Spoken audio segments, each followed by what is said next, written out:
إن الحمد لله نحمده ونستعينه ونستغفره ونعوذ بالله من شرور أنفسنا ومن سيئات أعمالنا من يهده الله فلا مضل له ومن يضلله فلا هادي له وأشهد أن لا إله إلا الله وحده لا شريك له وأشهد أن محمدًا عبده ورسوله اللهم صل على محمد وعلى آل محمد كما صليت على إبراهيم وعلى آل إبراهيم إنك حميد مجيد اللهم بارك على محمد وعلى آل محمد كما باركت على إبراهيم وعلى آل إبراهيم إنك حميد مجيد أما بعد فإن خير الحديث كتاب الله وخير الهدي هدي محمد صلى الله عليه وسلم وشر الأمور محدثاتها وكل محدثة بدعة وكل بدعة ضلالة وكل ضلالة في النار فأعوذ بالله السميع العليم من الشيطان الرجيم من همزه ونفخه ونفثه وإذ قال موسى لقومه إن الله يأمركم أن تذبحوا بقرة قالوا أتتخذنا هزوا قال أعوذ بالله أن أكون من الجاهلين رب اشرح لي صدري ويسر لي أمري واحلل عقدة من لساني يفقه قولي رب زدني علما رب زدني علما رب زدنی علما۔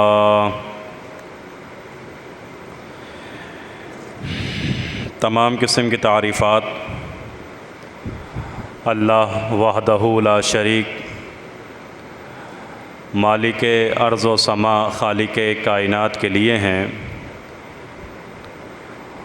اور بے شمار درود و سلام ہوں پیغمبر بحر و بر، شافی روز جزا، حضرت محمد مصطفیٰ صلی اللہ علیہ وآلہ وسلم کی ذات پر، جن کے ذریعے اللہ نے اہل کائنات کی ہدایت اور رہنمائی کا بندوبست فرمایا۔ صحیح مسلم کی ایک بڑی معروف حدیث ہے، اور حدیث جبریل کے نام سے مشہور ہے۔ راوی حدیث سیدنا عمر بن خطاب رضی اللہ تعالی عنہ ہیں۔ وہ فرماتے ہیں کہ ایک شخص اللہ کے رسول صلی اللہ علیہ وآلہ وسلم کی خدمت میں حاضر ہوا، اور اس نے آ کر سلام کے بعد کچھ نبی رحمت صلی اللہ علیہ وآلہ وسلم سے معلومات حاصل کرنا چاہی۔ اس نے اپنے آپ کو آ کر یہ کہا کہ میں مسافر ہوں، لیکن ہم نے جب اس کی حالت پر غور کیا تو ہمیں وہ مسافر نظر نہیں آ رہا تھا،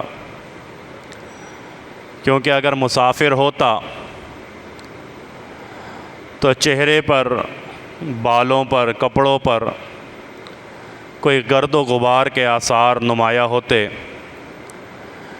لیکن چہرہ بھی بالکل صاف شفاف تھا اور لباس بھی اس کا بالکل اجلا تھا، اور آ کر نبی رحمت صلی اللہ علیہ وسلم کے پاس دو زانو ہو کر بیٹھتا ہے، جیسے ایک شاگرد استاذ کے سامنے بیٹھتے ہیں، علم حاصل کرنے کے لیے اللہ کے نبی صلی اللہ علیہ وآلہ وسلم کے گھٹنوں سے گھٹنا ملا کر دو زانو ہو کر وہ بیٹھتا ہے اور اسلام کے بارے میں، ایمان کے بارے میں اور احسان کے بارے میں سوالات کرتا ہے۔ چونکہ حدیث طویل ہے تو جس حدیث کے ٹکڑے کا ہمارے موضوع کے ساتھ ربط ہے، تعلق ہے، اسی ٹکڑے کو آپ کے سامنے بیان کرتا ہوں۔ پوچھا یا رسول اللہ صلی اللہ علیہ وآلہ وسلم، ایمان کے بارے بتائیے کہ ایمان کیا ہے؟ تو اللہ کے نبی علیہ الصلوۃ والسلام نے ارشاد فرمایا کہ ایمان 6 چیزوں کا نام ہے۔ ایمان 6 چیزوں کا نام ہے۔ ایمان باللہ، ایمان بالرسل، ایمان بالکتب، ایمان بالملائکہ، ایمان بالیوم الآخر اور ایمان بالمقادر و خیرہ و شرہ۔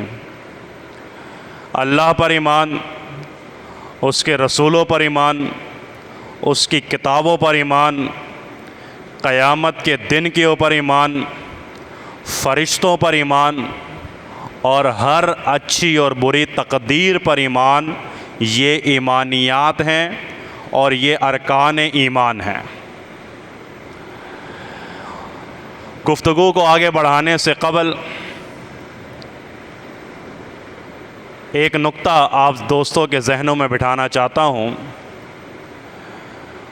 قرآن کریم میں اللہ رب العالمین نے ابتدا میں یہ بات ارشاد فرمائی ہے کہ ھدی للمتقین، یہ قرآن ہدایت ہے پرہیزگاروں کے لیے، اللہ سے ڈرنے والوں کے لیے۔ متقین کے اوصاف کیا ہیں؟ متقین کی خوبیاں کیا ہیں؟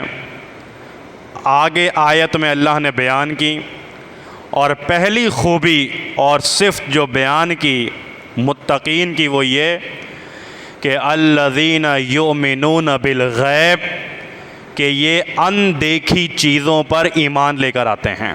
ایمان بالغیب، جس کو انہوں نے نہیں دیکھا ہے، لیکن ان کی صفت اور خوبی یہ ہے، خاصہ یہ ہے کہ بن دیکھے یہ ایمان لے کر آتے ہیں۔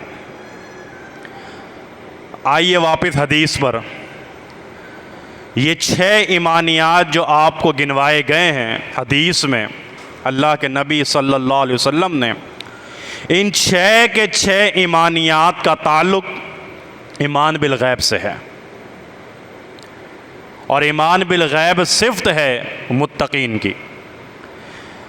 ایمان باللہ، اللہ پر ایمان، ہم نے اللہ کو نہیں دیکھا، لیکن ہمارا ایمان ہے کہ اس ساری کائنات کے کارخانے کو چلانے والا ہے۔ ایمان بالرسل، ہم نے رسولوں کو نہیں دیکھا، لیکن ہمارا ایمان ہے کہ وقتاً فوقتاً اللہ رب العزت انبیاء اور رسول کو مبعوث کرتا رہا۔ ایمان بالکتب، کتابوں کو اترتے ہوئے ہم نے نہیں دیکھا۔ ایمان بالملائکہ، فرشتوں کو ہم نے نہیں دیکھا۔ ایمان بالیوم الآخر، قیامت کا دن ابھی آیا ہی نہیں، لیکن ہمارا ایمان ہے کہ ایک دن آنے والا ہے کہ حشر کا میدان سجے گا، جزا اور سزا ہوگی، اعمالوں کو تولا جائے گا، جنت اور جہنم کے فیصلے کیے جائیں گے۔ ہمارا ایمان ہے۔ اور ایمان بالمقادر یعنی تقدیر پر ایمان، ہمیں نہیں پتہ کہ اگلے 1 گھنٹے کے بعد، اگلے 1 دن کے بعد، اگلے 1 ہفتے کے بعد ہمارے ساتھ کیا ہونے والا ہے، لیکن یہ تقدیر پر بھی ہمارا ایمان ہے۔ یہ 6 کے 6 ایمانیات، ایمان بالغیب، اور ایمان بالغیب صفت ہے کن کی؟ اللہ سے ڈرنے والوں کی، متقین کی۔ تو آئیے ان 6 اوصاف میں سے، ان 6 ارکان میں سے ہم صرف آج گفتگو کریں گے ایمان باللہ پر، اللہ پر ایمان۔ اور ایمان باللہ پر گفتگو توجہ کے ساتھ آپ نے سماعت فرمانی ہے۔ وجہ یہ ہے کہ یہی ایمان باللہ ہمارے دین کی اساس ہے، بیس ہے، بنیاد ہے۔ دین کی پوری عمارت اسی ایمان باللہ پر کھڑی ہے، لہذا اس ایمان باللہ کو اتنا مضبوط اور مستحکم رکھنا ہے کہ دنیا ادھر کی ادھر ہو جائے، لیکن ہمارے ایمان باللہ، اللہ پر ایمان میں ذرہ برابر بھی لغزش نہیں آنی چاہیے۔ ایمان باللہ، اس کی 3 قسمیں علماء کرام نے بیان کی ہیں۔ ایمان باللہ کی 3 اقسام ہیں: توحید ربوبیت، توحید الوہیت اور توحید اسماء و صفات۔ توحید ربوبیت کیا ہے؟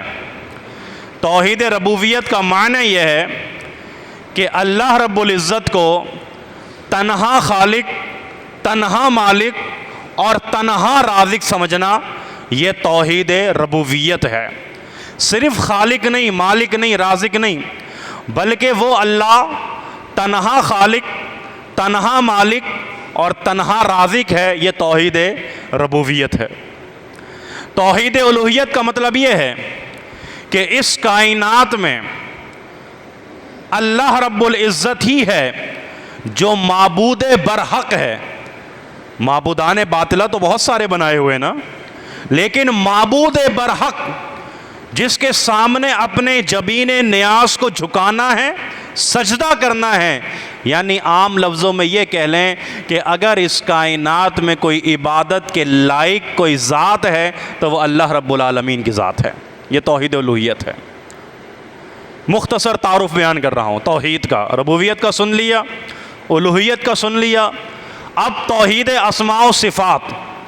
توحید اسماء و صفات بہت حساس مسئلہ ہے، حساس۔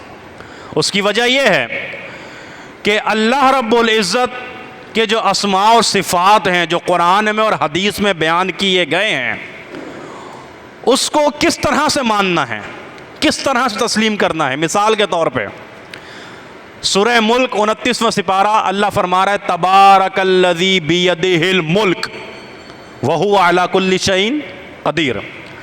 بابرکت ہے وہ ذات جس کے ہاتھ میں بادشاہت ہے۔ معلوم ہوا اس آیت سے کہ اللہ کا ہاتھ ہے۔ اللہ نے کہا بابرکت ہے وہ ذات جس کے ہاتھ میں بادشاہت ہے۔ حدیث میں بھی ہاتھ کا ذکر آتا ہے۔ اب توجہ، ہاتھ ہے، ہاتھ کیسا ہے، ہاتھ کتنا لمبا ہے، ہاتھ کتنا چوڑا ہے، ہاتھ کی کیفیت کیا ہے، اس تشریح میں جانا، اس کی توضیح میں جانا، اس کی تفسیر میں جانا آپ کو دین اسلام کے دائرے سے خارج کر سکتا ہے۔ اسی لیے عام لفظوں میں اس کی تعریف سن لیجئے کہ جو توحید اسماء و صفات قرآن میں اور صحیح حدیث میں اللہ کے بیان ہوئے، اس کو بلا چوں اور چرا، بلا کسی تمہید، بلا کسی تفسیر، بلا کسی توضیح کے مان لینا اور تسلیم کر لینا، یہ توحید اسماء و صفات ہے۔ ایمان باللہ کی 3 اقسام: ربوبیت، الوہیت، اسماء و صفات۔ اب اس میں سے بھی آپ کے سامنے جو بات بیان ہوگی وہ توحید ربوبیت کی ہوگی، اور پھر اس میں الوہیت بھی انشاءاللہ آ جائے گی کہ اللہ رب العزت کیسے تنہا خالق ہے، تنہا مالک ہے، تنہا رازق ہے۔ آئیے اللہ رب العالمین کا تعارف جانتے ہیں کہ اللہ رب العزت کی ذات، اس کا تعارف کیا ہے، وہ کون ہے، وہ کتنی قدرتوں کا مالک ہے، وہ کس کس چیز کا خالق اور مالک اور رازق ہے۔ آئیے قرآن کریم سے پوچھتے ہیں۔ تو پہلی آیت سورہ الاعراف کی، اللہ تعارف کروا رہا ہے اپنا۔ ان ربکم اللہ الذی خلق السماوات والارض فی 6 ایام ثم استوى علی العرش یغشی اللیل النہار یطلبوہ حسیسا والشمس والقمر والنجوم مسخرات بامرہ الا لہ الخلق والامر تبارک اللہ رب العالمین. بے شک تمہارا رب وہ ہے کہ جس نے آسمانوں اور زمینوں کو فی ستۃ ایام صرف 6 دنوں میں پیدا کیا. ثم استوى علی العرش، پھر وہ اللہ عرش پر مستوی ہو گیا. یغشی اللیل النہار، پھر اس اللہ نے دن اور رات کو بنایا. وہ دن اور رات آگے پیچھے آتے ہیں، اپنے ٹائم سے آتے ہیں اور اپنے ٹائم سے چلے جاتے ہیں. دن نکل آتا ہے، رات چلی جاتی ہے، رات آتی ہے تو دن کا اجالا غائب ہو جاتا ہے. والشمس والقمر والنجوم، سورج چاند ستارے مسخرات بامرہ، یہ سب کے سب اللہ کے حکم سے مسخر ہیں، اللہ کے حکم سے آتے ہیں، اللہ کے حکم سے چلے جاتے ہیں. پھر آگے اللہ نے خبردار کیا، الا، تنبیہ، خبردار، اٹینشن، الا لہ الخلق والامر، جو اس ساری کائنات کو بنانے والا ہے، لہ الخلق، جو اس ساری کائنات کو پیدا کرنے والا ہے، والامر، پھر اس کی زمین پہ حکم بھی اسی کا چلے گا. پھر اللہ کی زمین پہ حکم بھی اللہ کا چلے گا. تبارک اللہ رب العالمین، بابرکت ہے وہ ذات جو تمام جہانوں کا پالنے والا ہے. یہ تعارف ہے اللہ کا. ایک آیت میں سورہ اعراف میں آپ کے سامنے بیان ہوا. اب آئیے، اللہ رب العالمین رازق ہے، رزق مہیا کرتا ہے، رزق دیتا ہے، رزق کے اسباب دیتا ہے، رزق میں برکت کیسے ہوگی اس کے نسخے بتاتا ہے، اصول بتاتا ہے، قواعد بتاتا ہے، پریشانی ہے پریشانی سے نکلنے کا راستہ دکھاتا ہے. آپ بیمار ہیں، بیماری سے شفا کے حوالے سے قرآن کی آیات بھری پڑی ہیں. اللہ رب العالمین سورہ عبسہ میں آخری سپارے میں تعارف کروا رہے ہیں کہ میں رازق ہوں، میں رزق دیتا ہوں. وہ کیسے؟ فَلْيَنْظُرِ الْإِنسَانُ إِلَىٰ طَعَامِهِ، اے انسان اپنے کھانے کی طرف غور کر، اے انسان اپنے کھانے کی طرف غور کر. اَنَّا صَبَبْنَا الْمَاءَ صَبًّا ثُمَّ شَقَقْنَا الْأَرْضَ شَقًّا فَأَنبَتْنَا فِيهَا حَبًّا وَعِنَبًا وَقَضْبًا وَزَيْتُونًا وَالنَّخْلَ وَحَدَائِقَ غُلْبًا وَفَاكِهَةً وَأَبًّا مَتَاعًا لَكُمْ وَلِأَنْعَامِكُمْ، کہ ہم نے آسمان سے کس طرح پانی کو برسایا. انا صببنا الماء صبا، ہم نے کس طرح آسمان سے پانی کو برسایا. پھر اس پانی کے ذریعے ثم، پھر شققنا الارض شقا، ہم نے کس طرح زمین کا سینہ پھاڑا، چیرا. کیوں؟ اس پانی کے ذریعے پانی زمین میں گیا اور اس پانی کے ذریعے ہم نے زمین کا سینہ شق کیا. کیوں؟ فَأَنبَتْنَا، تاکہ نکالیں ہم، فیہا، اس میں سے، حبا، اناج، وعنبا، انگور، وقضبا، ترکاری، سبزیاں، وزیتون، زیتون، ونخلا، کھجور، وحدائق غلبا، گھنے گنجان باغات، وفاکہۃ وابا، اور ان میں میوے بھی ہیں، چارے بھی ہیں. متاع لکم، انسانوں اس میں تمہارے لیے فائدہ ہے. وَلِأَنْعَامِكُمْ، اور تمہارے جانوروں کے لیے فائدہ ہے. یہ سب پیدا کرنے والے ہم، یہ سب بنانے والے ہم. تو اس لیے ہماری قدر کو پہچانو کہ ہم کون ہیں، ہم کتنی قدرتوں کے مالک ہیں. ساری کائنات کے خزانے جو زمین کے تہ میں ہیں، جو آسمان کی وسعتوں میں ہیں، جو ان دونوں کے درمیان ہیں، ان سب کے مالک ہم ہیں، بادشاہ ہم ہیں، شہنشاہ ہم ہیں، علی کل شیء قدیر ہم ہیں. اس لیے جب بھی پریشانی اور مصیبت آئے تو ہمارے آگے ہاتھ پھیلایا کرو، دامن بچھایا کرو اور آنکھوں سے اپنی شرمندگی کے آنسوؤں کو بہایا کرو. بات سمجھ میں آئی یہاں تک؟ پیدا کرنے والا بھی وہ اور کھلانے والا بھی وہ، پلانے والا بھی وہ. صرف ایک آیت، ورنہ بے شمار آیات ہیں جو ابھی آپ کے سامنے بیان کی جا سکتی ہیں. لیکن آئیے توحید کا، میں نے پہلے بتایا کہ توحید، ایمان باللہ، ہماری اساس ہے، بنیاد ہے. دنیا ادھر کی ادھر ہو جائے، پریشانیاں غم کے پہاڑ ٹوٹ پڑیں، لیکن اس توحید کے عقیدے میں ذرہ برابر بھی کوئی عیب اور نقص نہیں آنا چاہیے، ورنہ ساری زندگی کی نیکیاں برباد ہو جائیں گی۔ تو اب اگر کسی بھائی کو، کسی دوست کو، کسی اپنی برادری کے بڑوں کو، بچوں کو، خواتین کو توحید سمجھانی ہے، توحید سکھانی ہے، توحید کا معنی اور مفہوم بتانا ہے، تو ایک بہت ہی دقیق سا نقطہ آپ دوستوں کے ذہنوں میں بٹھانا چاہتا ہوں آج کی اس ملاقات میں، تاکہ جہاں ہم موجود ہوں، جس حلقے میں موجود ہوں اور جس علاقے میں موجود ہوں، اللہ کے فضل و کرم سے توحید کی بات کر سکیں، توحید سکھا سکیں، اور اس کائنات کا عظیم ترین گناہ شرک کی نحوست سے لوگوں کو محفوظ رکھ سکیں۔ تو اگر آپ سورہ البقرہ کی تلاوت کریں گے، کہ جس کی ایک آیت میں نے خطبہ مسنونہ کے بعد تلاوت کی ہے، اس کو آپ پڑھیں گے اور وہ پورا واقعہ سیدنا موسیٰ علیہ السلام اور بنی اسرائیل کی قوم کا پڑھیں گے، تو اس کے بعد ایک عظیم الشان توحید کا نقطہ محدثین، مفسرین، علماء کرام بیان کرتے ہیں۔ پہلے اس واقعے کے اوپر ایک سرسری سی نظر ڈال لیتے ہیں۔ وہ واقعہ کیا ہے؟ وہ واقعہ یوں ہے، اس کا پس منظر یہ ہے کہ بنی اسرائیل کی قوم میں ایک شخص کا قتل ہوتا ہے۔ آپ نے علماء سے سن رکھا ہوگا، اس لیے طوالت سے بچتے ہوئے مختصر انداز میں آپ کے سامنے بیان کر رہا ہوں۔ بنی اسرائیل میں ایک شخص کا قتل ہوا، لوگ پہنچے سیدنا موسیٰ علیہ السلام کے پاس کہ تم تو اللہ کے پیغمبر ہو نا، تمہارے پاس تو وحی آتی ہے، تو تم کیا اللہ سے، اور تم اللہ سے کلام کرتے ہو، تو آپ اللہ سے پوچھ کر یہ بتائیے کہ اس کا قاتل کون ہے، اس کو قتل کس نے کیا ہے۔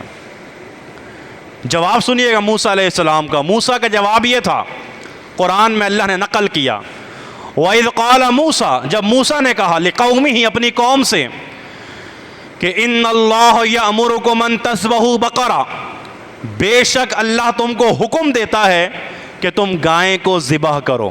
اللہ تم کو حکم دیتا ہے کہ گائے کو ذبح کرو۔ سوال کیا پوچھا؟ قاتل کون ہے؟ جواب کیا ملا؟ گائے کو ذبح کرو۔ قالوا، بنی اسرائیل کی قوم کہنے لگی، أَتَتَّخِذُنَا هُزُوًا، کہ آپ ہمارے ساتھ مذاق کر رہے ہیں؟ ہم پوچھ رہے ہیں کہ قاتل کون ہے، اور آپ کیا کہہ رہے ہیں؟ گائے ذبح کرو۔ آپ ہمارے ساتھ مذاق کر رہے ہیں۔ قال، موسیٰ نے کہا، اعوذ باللہ ان اکون من الجاہلین، میں اللہ کی پناہ میں آتا ہوں کہ جاہلوں میں سے ہو جاؤں۔ کیوں؟ ایک رہنمائی طلب کرنے والے سائل کے جواب میں پیغمبر مذاق کرے، یہ پیغمبر کی شان نہیں ہے۔ آپ رہنمائی طلب کر رہے ہیں اور اس کے مقابلے میں سامنے جو پیغمبر ہے وہ مذاق کرے، یہ پیغمبر کی شان نہیں ہے۔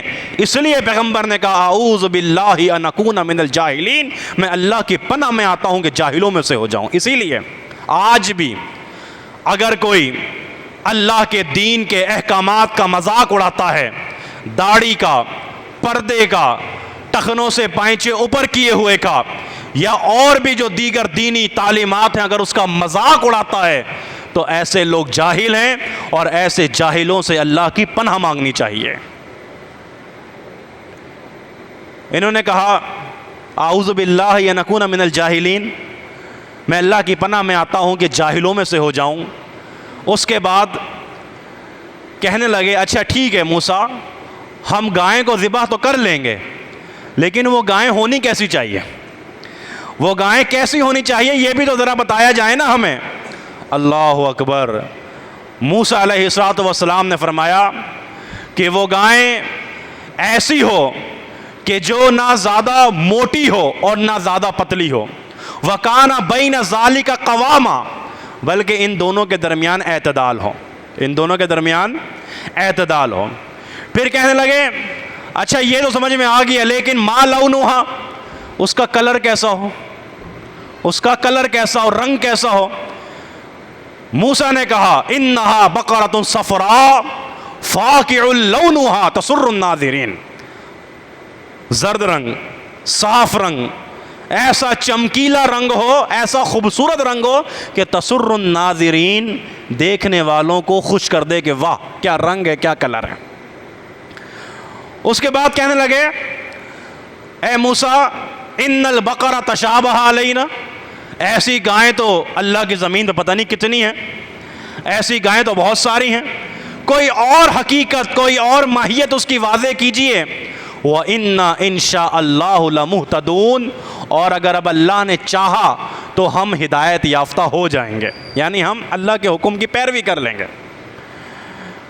موسیٰ نے کہا إِنَّهَا بَقَرَةٌ لَا ذَلُولٌ تُثِيرُ الْأَرْضَ وَلَا تَسْقِي الْحَرْثَ مُسَلَّمَةٌ لَا شِيَةَ فِيهَا قَالُوا الْآنَ جِئْتَ بِالْحَقِّ۔ کہنے لگے، موسیٰ نے کہا کہ وہ گائیں زمین میں ہل جوتنے والی نہ ہو، وَلَا تَسْقِي الْحَرْثَ کھیتیوں کو پانی پلانے والی نہ ہو، کوئی عیب نہ ہو، کوئی نقص نہ ہو۔ یہ جب ساری حقیقت پوچھ لی اس کے بعد کہنے لگے قَالُوا الْآنَ جِئْتَ بِالْحَقِّ، ٹھیک ہے اب ہماری سمجھ میں آ گیا کیسی ہونی چاہیے، بنی اسرائیل کی قوم کو سمجھ آ گیا گائیں کیسی ہونے۔ اللہ کہتا ہے فَذَبَحُوهَا، انہوں نے گائیں کو ذبح کر دیا، وَمَا كَادُوا يَفْعَلُونَ، لیکن وہ گائیں کو ذبح کرنے والے نہیں تھے۔ یہاں رک کر سوال یہ بنتا ہے، اللہ کہہ رہا ہے انہوں نے گائیں کو ذبح کر دیا لیکن یہ گائیں کو ذبح کرنے والے نہیں تھے، کیوں؟ اس کی وجہ ہے، اس کی وجہ یہ ہے کہ اگر یہ گائیں کو ذبح کرنے والے ہوتے تو جس موقع پر پہلی دفعہ موسیٰ نے کہا تھا کہ ان اللہ یامرکم، اللہ حکم دے رہا ہے کہ گائیں کو ذبح کرو، اسی وقت ذبح کر دیتے، سوال در سوال در سوال یہ نہ کرتے اگر یہ گائیں کو ذبح کرنے والے ہوتے۔ وَإِذْ قُلْنَا اضْرِبُوهَا بِبَعْضِهَا کذالک یحیی الموتى، بلکہ اللہ نے اس سے پہلے فرمایا وَإِذْ قَتَلْتُمْ نَفْسًا فَادَّارَأْتُمْ فِيهَا وَاللَّهُ مُخْرِجٌ مَا كُنْتُمْ تَكْتُمُونَ۔ جب تم میں ایک نفس کا قتل ہو گیا، جب تم میں ایک شخص کا قتل ہو گیا اور تم اختلاف کرنے لگے کہ اس کا قاتل کون ہے، وَاللَّهُ مُخْرِجٌ مَا كُنْتُمْ تَكْتُمُونَ، جس کو تم چھپانے والے ہو اللہ اس کو ظاہر کرنے والا ہے۔ وَإِذْ قُلْنَا اضْرِبُوهَا، ہم نے کہا، پھر ہم نے کہا کہ اس گائیں کو ذبح کرو، گائیں کو ذبح کرنے کے بعد اس کے گوشت کا ایک حصہ اس کے جسم پہ رکھو، جو قتل ہوا ہے وہ اللہ کے حکم سے زندہ ہوگا اور بتائے گا کہ مجھے مارنے والا کون ہے، اس کے بعد وہ دوبارہ فوت ہو جائے گا۔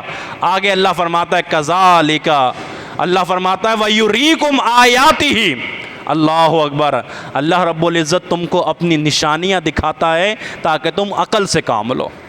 کذالک یحیی اللہ الموتى، اسی طرح اللہ مردوں کو زندہ کرتا ہے، وَيُرِيكُمْ آیَاتِهِ لَعَلَّكُمْ تَعْقِلُونَ، اور اللہ تم کو اپنی نشانیاں دکھاتا ہے تاکہ تم عقل سے کام لو کہ اللہ اس طرح بھی زندہ کر سکتا ہے اور تمہیں جلانے کے بعد بھی اللہ اٹھا سکتا ہے اور بوسیدہ ہڈیوں کے بعد بھی اللہ تمہیں پیدا کر سکتا ہے۔ اللہ کہتا ہے، یہ کہتے ہیں کہ ہم مر جائیں گے تو دوبارہ نہیں اٹھائے جائیں گے۔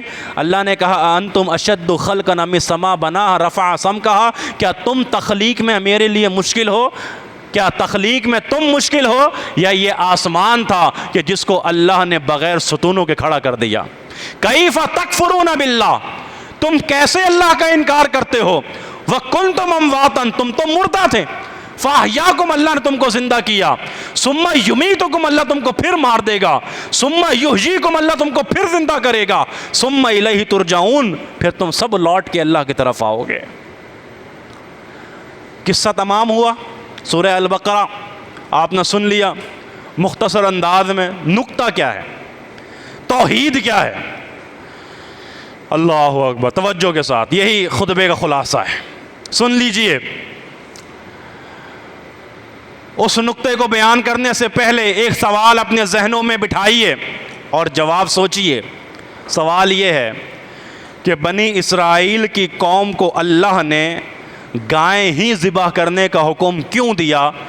اللہ کہہ دیتا کہ مینڈھا ذبح کر دو، اونٹ ذبح کر دو، کوئی دمبا ذبح کر دو، کوئی بھیڑ، کوئی بکری، وہ ذبح کر دو، گائیں ہی ذبح کرنے کا حکم کیوں دیا؟ اس کا جواب یہ ہے کہ اللہ نے گائیں ذبح کرنے کا حکم اس لیے دیا کہ وہ بنی اسرائیل کی قوم جو گائیں کو اپنا معبود بنا چکی تھی، جو ایک بچڑے کی پرستش میں پڑی ہوئی تھی، اس کی عبادت کر رہی تھی، مفسرین فرماتے ہیں کہ وہ تعظیم، وہ تکریم جو بنی اسرائیل کے لوگوں کے دلوں میں اس بچڑے کی پیدا ہو گئی تھی، در حقیقت اللہ اس تعظیم اور اس تکریم کو ان کے دلوں سے نکلوانا چاہتا تھا کہ دیکھو، جس کو تم اپنا معبود سمجھتے تھے، جس کے سامنے تم اپنی حاجات رکھتے تھے، جب تک وہ زندہ تھی تمہیں کوئی نفع نہیں پہنچا سکی، جب تم نے ہاتھ میں چھری لے کر اس کو ذبح کر دیا تمہیں کوئی نقصان نہیں پہنچا سکی، کیونکہ نفع اور نقصان کا مالک صرف خالق ہے، نفع نقصان کا مالک مخلوق نہیں ہے۔ تو عبادت اس کی ہوگی جو خالق ہے۔ عبادت کس کی ہوگی؟ جو خالق ہے، پیدا کرنے والا ہے، اور جو پیدا کی گئی مخلوق ہے اس کی عبادت ہرگز نہیں ہو سکتی۔ یہی توحید کا بنیادی اور سب سے عظیم نقطہ ہے کہ عبادت خالق کی ہے جو پیدا کرنے والا ہے، عبادت مخلوق کی نہیں ہے جو پیدا کی گئی ہے۔ سورہ فرقان پڑھیے گا، سورہ فرقان کی ابتدائی آیات ہیں، وَاتَّخَذُوا مِن دُونِهِ آلِهَةً، انہوں نے اللہ کو چھوڑ کر ایسے معبود بنا لیے، لا يخلقون شیئا، جو کوئی چیز پیدا نہیں کر سکتے۔ اللہ کیوں پیدا نہیں کر سکتی یہ کوئی چیز؟ اللہ نے کہا وَهُمْ يُخْلَقُونَ، یہ تو خود پیدا کیے گئے ہیں۔ یہ اس لیے کوئی چیز پیدا نہیں کر سکتے کہ یہ خود پیدا کیے گئے ہیں، جو خود پیدا کیے جائیں وہ کوئی چیز پیدا نہیں کر سکتے، اور جو کوئی چیز پیدا نہیں کر سکتے وہ عبادت کے حقدار نہیں ہو سکتے۔ وَاتَّخَذُوا مِن دُونِهِ آلِهَةً لَا يَخْلُقُونَ شَيْئًا وَهُمْ يُخْلَقُونَ وَلَا يَمْلِكُونَ لِأَنفُسِهِمْ ضَرًّا وَلَا نَفْعًا وَلَا يَمْلِكُونَ مَوْتًا وَلَا حَيَاةً وَلَا نُشُورًا۔ تم ان کو چھوڑ کر، تم ہمیں چھوڑ کر ان کو پکارتے ہو کہ جو اپنے نفع نقصان کے مالک نہیں ہیں، موت و حیات کے مالک نہیں ہیں، ولا نشورا، ان کو تو یہ نہیں پتہ کب اٹھائے جائیں گے، تم ان کو پکارتے ہو، تم ان کی پرستش کرتے ہو۔ آؤ عبادت کرنی ہے اللہ کی کرو، اللہ کے سامنے اپنی کمر کو جھکاؤ، اپنے سر کو جھکاؤ، حالت قیام میں کھڑے ہو ہاتھ باندھ کے، تو اللہ کے سامنے کھڑے ہو، اور جتنی ضروریات، پریشانیاں اور بیماریوں سے تمہیں نجات چاہیے، اللہ کے سامنے دست سوال بلند کرو، ہاتھوں کو بلند کرو، اپنے گناہوں کو یاد کرو، گناہوں پہ یاد کر کے اپنی آنکھوں سے آنسو بہاؤ۔ فرمایا ہم ہیں کہ جو بے چین لوگوں کی فریاد کو سنتے ہیں، اور رات کے آخری پہر میں آ کے ہم تو آوازیں لگاتے ہیں آسمان دنیا پہ، ہے کوئی پریشان حال، ہے کوئی بیمار، ہے کوئی تنگ دست، ہے کوئی مقروض، ہے کوئی کاروبار سے تنگ، ہے کوئی بے اولاد، آئے ہم سے مانگے، سوال کرے۔ تمہارے آنے کی دیر ہو سکتی ہے، لیکن اللہ رب العالمین قبول کرنے میں، دینے میں، کیونکہ خزانوں کا مالک تو ہم جب خزانوں کے مالک ہیں، کہ اگر کسی کے پاس اس گوٹ میں 2-4 کروڑ روپے رکھے ہوئے ہوں، بتائے گا وہ میرے پاس رکھے ہوئے، سمجھائے گا، وہ بتائے گا، وہ تو ڈرے گا، خوف زدہ بھی ہوگا، اور ایسا رہے گا کہ بالکل جیسے میں حقیر ہوں، میرے پاس کوئی پائی پیسہ روپیہ نہیں ہے۔ لیکن یہ اللہ ہے جو کہہ رہا ہے کہ سارے خزانوں کی کنجیاں ہمارے پاس ہیں۔ وہ کہہ رہا ہے آؤ مانگو، آؤ مانگو، بلکہ ایک حدیث قدسی ہے، حدیث قدسی ہے، اللہ فرما رہا ہے کہ یہ لوگ جو اس وقت یہاں موجود ہیں وہ بھی، جو چلے گئے وہ بھی، اور جو آنے والے ہیں وہ بھی، وہ ساری کائنات کے لوگ ایک میدان میں آ کے کھڑے ہو جائیں اور ہم سے مانگنا شروع کر دیں، ہم سے مانگنا شروع کر دیں۔ یہ مانگتے رہیں ہم دیتے رہیں، یہ مانگتے رہیں ہم دیتے رہیں، یہ مانگتے رہیں ہم دیتے رہیں، یہ مانگ مانگ کے تھک جائیں گے، لیکن ہمارے خزانے میں ذرے کے برابر بھی کمی نہیں آئے گی۔ یا ایھا الناس، یا ایھا الناس اعبدوا ربکم الذی خلقکم والذین من قبلکم لعلکم تتقون۔ لوگو عبادت کرو اپنے اس رب کی جس نے تم کو پیدا کیا، والذین من قبلکم، جس نے تم سے پہلے لوگوں کو پیدا کیا، لعلکم تتقون، تاکہ تم متقی و پرہیزگار بن جاؤ۔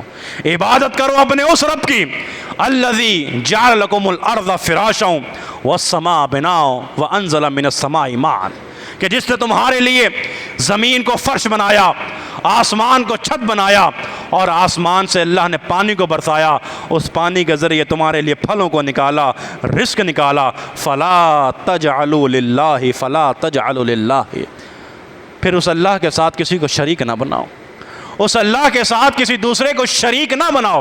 تو دوستوں اور بھائیوں، بزرگوں، یہ اعزاز الحمدللہ آپ کے پاس ہے، ہمارے پاس ہے، کہ اس روئے زمین کی سب سے بڑی نیکی توحید اللہ نے ہمارے سینے میں پیوست کی ہوئی ہے، اور روئے زمین کا سب سے بڑا گناہ شرک اللہ نے ہمیں اس سے محفوظ رکھا ہوا ہے۔ ہماری دعا یہ ہے، یا اللہ جب آخری وقت آئے اس وقت بھی ہمیں کلمہ توحید نصیب فرمانا۔ یا اللہ اس دنیا سے جاتے ہوئے بھی ہماری زبانوں پر کلمہ توحید ہو، اور توحید کا کلمہ ہی ہے کہ جس سے ہماری قبر بھی اچھی ہو سکتی ہے، ہمارا حشر بھی اچھا ہو سکتا ہے، اور توحید کی برکت ہوگی کہ ہمیں شفاعت بھی نصیب ہوگی پیغمبر کی، توحید کی برکت ہوگی حوض کوثر بھی نصیب ہوگا، توحید کی برکت ہوگی کہ پل صراط کا راستہ بھی ہمارے لیے آسان ہو جائے گا۔ لیکن اگر ذرے کے برابر بھی شرک موجود ہوگا، جتنے عمل کر لیے جائے، اللہ کہتا ہے عاملۃ ناصبہ، عمل کر کر کے اپنے آپ کو تھکا دیں گے، تسلا نارن حامیہ، اس کے باوجود ہم ان کو دہکتی ہوئی آگ میں داخل کر دیں گے۔ کیوں؟ کیونکہ یہ اللہ کے ساتھ شرک کرنے والے تھے۔ اللہ سے دعا ہے اللہ رب العالمین ہم سب کو کما حقہ دین اسلام پہ عمل کرنے کی توفیق عطا فرمائے، دین اسلام کا صحیح فہم عطا فرمائے، اور اس کے مطابق عمل کرنے کی توفیق عطا فرمائے۔ اللہ ہم سب کا خاتمہ ایمان پہ فرمائے۔ یا اللہ جب تک زندہ ہوں، یا اللہ زندگی سعادت والی گزارنے کی توفیق عطا فرما۔ یا اللہ جب موت آئے تو موت شہادت والی عطا فرما۔ وما علینا الا البلاغ المبین۔